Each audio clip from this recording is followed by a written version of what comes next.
Good morning students. अभी बच्चों ने अपना 12th क्लियर किया है, पीसीबी फिजिक्स केमिस्ट्री बायो से क्लियर किया है।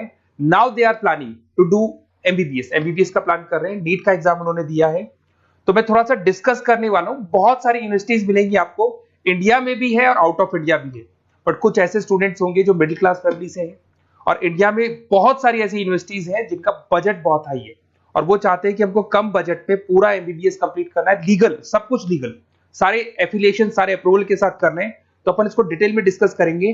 तो today will discuss MBBS from Kyrgyzstan. तो सारा डिस्कस करने वाले क्या क्या डिस्कस करेंगे? अफोर्डेबल ट्यूशन फीस कितना पड़ेगा, नेशनल मेडिकल कमीशन से अप्रूव्ड यूनिवर्सिटीज कौन कौन सी है किर्गिस्तान में, वो डिस्कस करेंगे। कोई डोनेशन नहीं देना है, अगर कोई आपसे 1 रुपए डोनेशन मांग रहा है तो वो नहीं देना है। कोई कैप्शन फीस नहीं देना है आपको। पूरा का पूरा इंग्लिश मीडियम में होगा, किर्गिस्तान की कोई लैंग्वेज नहीं होगी, इंग्लिश मीडियम में आपको कंप्लीट करना है।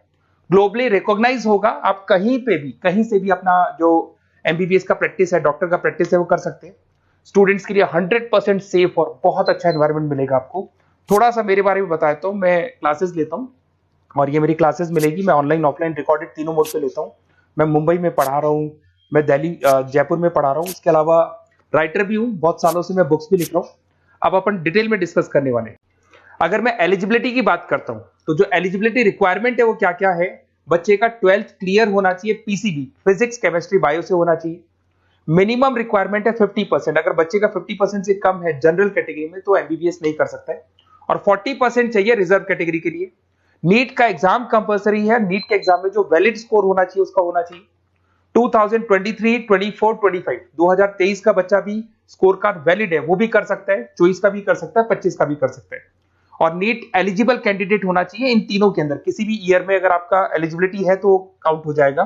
और बच्चे का जो एज होना चाहिए वो 17 ईयर्स, 17 साल का कंप्लीट होना चाहिए उसको 31 दिसंबर 2025 तक। अगर उससे छोटा है तो he is not eligible for NEET MBBS. अगर मैं यहाँ पे बात करता हूँ एमबीबीएस का कोर्स डिटेल का बात करता हूँ, 5.5 साल का कोर्स है, उसमें 1 ईयर का इंटर्नशिप इंक्लूड है, मतलब 4.5 साल का कोर्स होगा और 1 साल का आपका इंटर्नशिप होगा। इंग्लिश मीडियम है प्रॉपर, और नेशनल मेडिकल कमीशन से अप्रूव्ड है, और सारे रूल्स एंड रेगुलेशन वो फॉलो करते हैं। और इंटर्नशिप भी जो आपको करनी होगी वो भी किर्गिस्तान के अंदर ही करनी होगी। अगर मैं डॉक्यूमेंट्स की बात करता हूं तो बच्चे को 10th का 12th का मार्कशीट चाहिएगा, नीट का स्कोर कार्ड चाहिएगा, वैलिड स्कोर कार्ड, उसके पास वैलिड पासपोर्ट होना चाहिए, फोटोग्राफ 8 से 10 फोटोग्राफ चाहिए, डेट ऑफ बर्थ का जो सर्टिफिकेट है वो चाहिए, मेडिकल फिटनेस का लिए और एचआईवी वगैरह टेस्ट वगैरह सब करवाएगा वो, और एडमिशन लेटर जो सबसे इंपॉर्टेंट है, जो कॉलेज से आपको मिलने वाला है जहां पे आप एडमिशन लेने वाले हैं वो चाहिए, वीजा होना चाहिए आपके पास, और ट्रैवलिंग इंश्योरेंस होना चाहिए, ये सारी चीजें चाहिए। एमबीबीएस कंप्लीट होने के बाद में अगर वो स्टूडेंट इंडिया में आके प्रैक्टिस करना चाहते हैं तो उसको foreign medical graduate exam clear करना पड़ेगा। जैसे वो क्लियर कर लेता है उसके बाद में इंडिया में वो प्रैक्टिस कर सकता है। अगर वो नीट पीजी के लिए जाता है तो पीजी के लिए जाएगा तो भी एग्जाम क्लियर करना पड़ेगा उसको। और अगर वो अब्रॉड में यूएस यूके, बाकी तो सब कंट्रीज में आप एलिजिबल हो गए, बट यूएस यूके के लिए आपको यूएसएमईएलई एग्जाम क्लियर करना पड़ेगा। और आप कहीं भी पूरे वर्ल्ड में आप जॉब कर सकते हो, किर्गिस्तान और किर्गिस्तान के अलावा किसी भी कंट्री में आप जॉब कर सकते हो। एमबीबीएस को लेके एक टॉप यूनिवर्सिटी है, that is royal metropolitan university, Bishkek में है, that is capital of Kyrgyzstan. यहाँ पे आपको 80 to 90% इंडियन स्टूडेंट्स मिलेंगे और बहुत कम बजट में, और पूरी टॉप यूनिवर्सिटीज में काउंट होती है। एडमिशन प्रोसेस थोड़ा टफ पड़ता है इसका। 2015 में एस्टेब्लिश हुआ था, WHO MNC अप्रूवल है, सारे के सारे प्रॉपर इंग्लिश मीडियम में चलेगा, और इससे बेटर यूनिवर्सिटी पूरे किर्गिस्तान में आपको नहीं मिलेगी। इस कॉलेज में सारे क्लिनिकल डिपार्टमेंट्स आपको मिलेंगे, 200 बेड्स मिल जाएंगे, 400 मेडिकल स्टाफ मिलेगा आपको, और 24 hour medical surveillance and care आपको मिलेगा। इस कॉलेज का फीस स्ट्रक्चर अपन डिस्कस करते हैं। $3500 फर्स्ट ईयर में लगेगा, 1000 आपका एडमिशन फीस है, 800 आपका प्रोसेसिंग फीस है, 2000 आपका हॉस्टल मेस का लगेगा। टोटल मिला के अगर इंडियन करेंसी में देखें तो 6 लाख के आसपास आपका फर्स्ट ईयर का पड़ने वाला है। और वो डिपेंड करता है करेंसी में, अगर वेरिएशन होगा तो अमाउंट चेंज होगा, डॉलर चेंज नहीं होंगे बट रुपीज चेंज होंगे। उसके बाद में आपका 3rd सेमेस्टर से लेके 11th सेमेस्टर तक जो 9 इंस्टॉलमेंट्स आपकी जानी है वो जाएगी $1750। इंडियन करेंसी में अगर आप देखेंगे तो 148750 आपका बनने वाला है, दैट इज 1,48,000 बनेगा। टोटल मिला के आपका जो कंप्लीट बजट आएगा वो 19 लाख रुपीज आएगा। तो 19,59,000 राउंड फिगर में 20 लाख के आसपास मान लू, तो पूरा का पूरा कंप्लीट आपका एमबीबीएस 20 लाख में हो जाएगा।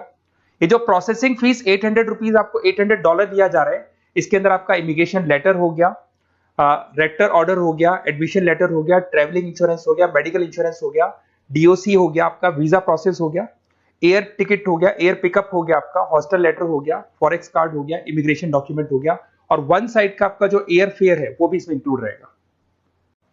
अगर मैं कॉलेज टूर की बात करूं तो यहाँ पे सारे आपको इंडियन स्टूडेंट्स मिलने वाले हैं, 80% इंडियंस मिलेंगे आपको यहाँ पे। देखिए आपको यहाँ पे हॉस्टल दिखाई दे रहा होगा, मेस में भी आपको इंडियंस मिलेंगे यहाँ पे, और कॉन्वोकेशन आपको दिखाई दे रहा होगा एट द टाइम जब डिग्री मिलता है, तो वो सारी चीजें मिलेंगी।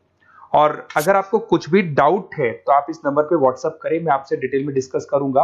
और साथ के साथ मैं आपको सारे वीडियोस जो भी वहाँ स्टूडेंट्स पढ़ रहे हैं उनके वीडियोस बनाए हुए हैं, वो वीडियोस मैं आपको शेयर कर रहा हूँ, तो वो आगे वीडियो में कंटिन्यू हो जाएंगे। Hello, my name is Shweta. I'm a final year student of Royal Metropolitan University, and today we are gathered here to celebrate the Black Theme Day. As it's our final semester, it's kind of mixed emotion. We are very excited as well as it's a roller coaster of emotion. So I'd like to wish every mate of me a good luck. Thank you. Hello guys, I'm Saikitna from Royal Metropolitan University. So I'm studying 10th semester here. So ఈరోజు అయితే మేము black theme day కోసం gather అయ్యాము. ఒక 1 వీక్లో మేమైతే graduate అవుతున్నాం ఇక్కడ. సో ఇదంతా దీపక్ సార్ అంటే మాకు చాలా సపోర్ట్ ఇచ్చారు Deepak sir. So thank you so much for Deepak sir.